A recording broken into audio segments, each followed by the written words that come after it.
প্ৰাণঘাতী আক্ৰমণ আকৌ হিংস্ৰ আক্ৰমণেৰে সমগ্ৰ গাজা ৰক্তাক্ত কৰি তুলিছে ইজৰাইলে আকাশমাৰ্গেৰে আক্ৰমণ স্থলপথেৰে আক্ৰমণ চৌদিশে আকৌ ঘেৰি ধৰিছে গাজা ষ্ট্ৰিপ ইজৰাইল ডিফেন্স ফোৰ্ছে চলাই গৈছে এটাৰ পিছত আনটো প্ৰাণঘাতী আক্ৰমণ এটাৰ পিছত আনটো হিংস্ৰ আক্ৰমণ আৰু মঙলবাৰৰ পৰা ধাৰাবাহিক ৰূপে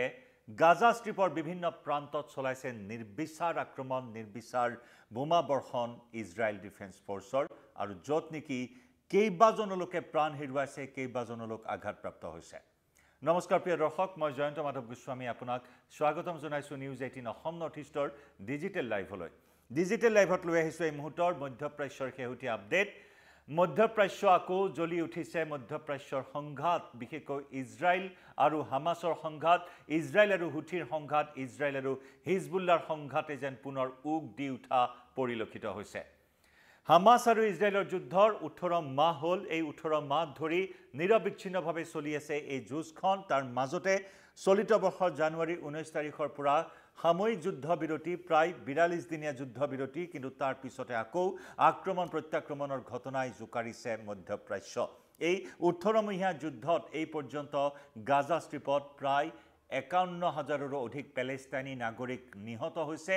1,16,000তকৈ অধিক লোক আঘাতপ্ৰাপ্ত হৈছে ইজৰাইলৰ আক্ৰমণত হামাছৰ স্বাস্থ্য মন্ত্ৰালয়ে সদৰি কৰিছে এই তথ্য মঙলবাৰৰ পৰা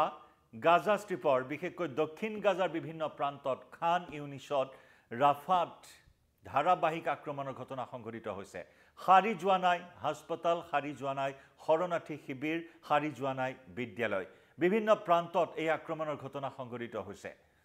এখন হাস্পতাল এই হাস্পতালখনত সংঘটিত হোৱা আক্ৰমণত 9জনকৈ লোকে প্ৰাণ হেৰুৱাইছে গাজা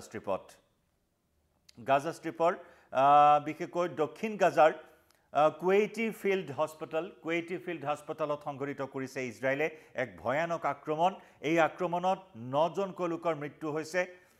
এম্বুলেন্স ধ্বংসপ্ৰাপ্ত হৈছে প্ৰত্যক্ষদৰ্শীয়ে সদৰি কৰিছে এই কথা কেইবাখনো এম্বুলেন্স বিশেষকৈ 4খনকৈ এম্বুলেন্স ভাঙি চুৰমাৰ হৈ গৈছে এই আক্ৰমণত স্বাস্থ্যকৰ্মী গুৰুতৰভাৱে আঘাতপ্ৰাপ্ত হৈছে ৰোগী গুৰুতৰভাৱে আঘাতপ্ৰাপ্ত হৈছে লগতে ৰোগীৰ আত্মীয়সকল গুৰুতৰভাৱে আঘাতপ্ৰাপ্ত হৈছে ইয়াৰে 9জন লোকৰ মৃত্যু হৈছে হাস্পতালত সংঘটিত কৰা দক্ষিণ গাজাৰ কুৱেইটি ফিল্ড হাস্পতালত সংঘটিত কৰা এই আক্ৰমণত বোমা বৰ্ষণৰ ঘটনাত 9জনকৈ লোকে প্ৰাণ হেৰুৱাইছে কেইবাজনো আহত হৈছে হাস্পতালত চলোৱা এই আক্ৰমণৰ পাছতে হাস্পতালখনত এক হাহাকাৰময় পৰিস্থিতি বিৰাজ কৰে ৰোগীৰ আত্মীয়ৰ মাজত স্বাস্থ্যকৰ্মীসকলৰ মাজত এই বিষয়ত উদ্বেগ প্ৰকাশ কৰিছে বিশ্ব স্বাস্থ্য সংস্থাৰ সঞ্চালক প্ৰধানে ইতিমধ্যে মেডিকেল টিম গাজালৈ প্ৰেৰণ কৰিছে সাহায্য সামগ্ৰী সহ বিভিন্ন ধৰণৰ সাহায্য সামগ্ৰী লৈ ইতিমধ্যে গাজালৈ প্ৰেৰণ কৰাৰ বাবে নিৰ্দেশ দিছে কাৰণ মানৱতাৰ সংকটত আকৌ এবাৰ গাজা মানৱতাৰ সংকটত ভোগা পৰিলক্ষিত হৈছে যে নেকি 2023 চনৰ 7 অক্টোবৰৰ পিছৰে পৰা এনে ধৰণৰ মানৱতাৰ সংকটত গাজা ডুবি থকা পৰিলক্ষিত হৈছে ধ্বংসস্তূপত পৰিণত হৈছে গাজা ষ্ট্ৰিপ এই 18 মহীয়া আক্ৰমণত প্ৰায় গাজাৰ 70% আন্তঃগাঁথনিয়ে মাটিৰ লগত মিহলি হৈ গৈছে সম্পূৰ্ণৰূপে গাজা নিশেষ কৰাৰ পুনৰ সংকল্প লৈছে ইজৰাইলৰ প্ৰধানমন্ত্ৰী বেঞ্জামিন নেতানেহুৱে পণবন্দীসকলৰ মুকলি এতিয়া বাকী আছিল আৰু সেই পণবন্দীসকলক হামাছে মুকলি কৰি নিদিয়াত এনেদৰে পুনৰ সৰ্বশক্তি প্ৰয়োগ কৰিছে ইজৰাইলে গাজাৰ ওপৰত ইতিমধ্যে এই গাজাৰ নাগৰিকৰ সুৰক্ষাৰ বাবে বিশ্ব স্বাস্থ্য সংস্থাই বিভিন্ন পদক্ষেপ গ্ৰহণ কৰা পৰিলক্ষিত হৈছে লগতে বিশেষকৈ স্বাস্থ্যজনিত সাহায্য সামগ্ৰীৰ ক্ষেত্ৰত নিৰ্দেশনা জাৰি কৰা হৈছে যাতে সকলো ধৰণৰ খাদ্য সামগ্ৰীয়ে হওক ঔষধ পাতিয়ে হওক সকলো যোগান ধৰিব পৰা যায় আৰু লগতে পুনৰ এক যুদ্ধবিৰতিৰ ক্ষেত্ৰত গুৰুত্ব আৰোপ কৰা পৰিলক্ষিত হৈছে আৰু এই ক্ষেত্ৰত জৰ্ডানে পুনৰ মধ্যস্থতাকাৰী ভূমিকা গ্ৰহণ কৰা পৰিলক্ষিত হৈছে জৰ্ডানে ইতিমধ্যে পুনৰ উদ্যোগ গ্ৰহণ কৰিছে পুনৰ যুদ্ধবিৰতি এক পৰিৱেশ সূচনা কৰিবৰ বাবে কাৰণ ইজৰাইল এই মুহূৰ্তত আক্ৰমণাত্মক ৰূপ ধাৰণ কৰিছে কেৱল হামাছৰ বিৰুদ্ধে যে এনে নহয় হিজবুল্লাৰ বিৰুদ্ধে আক্ৰমণৰ ঘটনা সংঘটিত কৰিছে ইজৰাইলে একেদৰে হুথিয়ে আজি বিগত সপ্তাহত যি ধৰণৰ আক্ৰমণৰ ঘটনা সংঘটিত কৰিলে ইজৰাইলত হুথিৰ বিৰুদ্ধে বিভিন্ন ধৰণৰ ব্লুপ্ৰিণ্ট ইতিমধ্যে ইজৰাইলে প্ৰস্তুত কৰিছে কাৰণ ইজৰাইলে বাৰে বাৰে সকীয়াই আহিছে যে ইজৰাইলক জোকাই লোৱা কোনো শক্তি হাৰি যাব নোৱাৰিব যিমান দূৰত্বতে নাথাকক পৃথিৱীৰ যিটো কোণতে নাথাকক সেই শত্ৰুৰ বিৰুদ্ধে কঠোৰৰ পৰা কঠোৰ ব্যৱস্থা গ্ৰহণ কৰিব ইজৰাইলে সেই সকীয়নি ইতিমধ্যে হুথিক দি থৈছে আৰু ইয়াৰ পূৰ্বে 2000 কিলোমিটাৰ ভেদি ইজৰাইলে হুথিৰ ওপৰত আক্ৰমণৰ ঘটনা সংঘটিত কৰি নিজৰ শক্তি প্ৰদৰ্শন কৰিছে ইয়াৰ পূৰ্বে ইজৰাইলে কেইবাটাও শৰণাৰ্থী শিবিৰত বিশেষকৈ মধ্য গাজা উত্তৰ গাজা দক্ষিণ গাজা মধ্য গাজা ৰাফা একো বাদ দিয়া নাই ইজৰাইল ডিফেন্স ফৰ্চে বিভিন্ন প্ৰান্তত এই আক্ৰমণৰ ঘটনা মঙলবাৰৰ পৰা সংঘটিত কৰিছে য'ত নেকি মধ্য গাজাত থকা বুৰেইজ কেম্পত বুৰেইজ শিবিৰত আক্ৰমণৰ ঘটনা সংঘটিত কৰিছে লগতে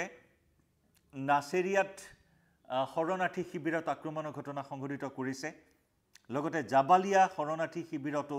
উত্তৰ গাজাৰ জাবালিয়া শৰণাৰ্থী শিবিৰত আক্ৰমণৰ ঘটনা সংঘটিত কৰিছে য'ত 3জনকৈ লোকৰ পেলেষ্টাইনী নাগৰিকৰ মৃত্যু হোৱাৰ খবৰ আহিছে মঙলবাৰে পুৱাৰ ভাগত এই আক্ৰমণৰ ঘটনা সংঘটিত কৰিছে আনহাতে আজি পুৱাৰ ভাগত উত্তৰ গাজাৰ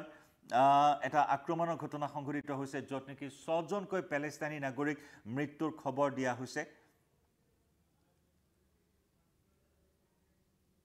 লগতে গাজাৰ সমীপৱৰ্তী তুফাহত এটা পৰিয়ালৰ ওপৰত আক্ৰমণৰ ঘটনা সংঘটিত কৰাৰ কথা গাজাৰ সূত্ৰই সদৰি কৰিছে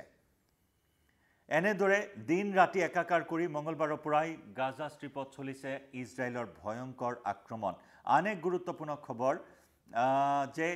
যিসকল পণবন্দীৰ দায়িত্বত আছিল হামাছৰ এজন শীৰ্ষ নেতা সেই শীৰ্ষ নেতাগৰাকী অৱস্থান কৰি থকা এটা স্থানত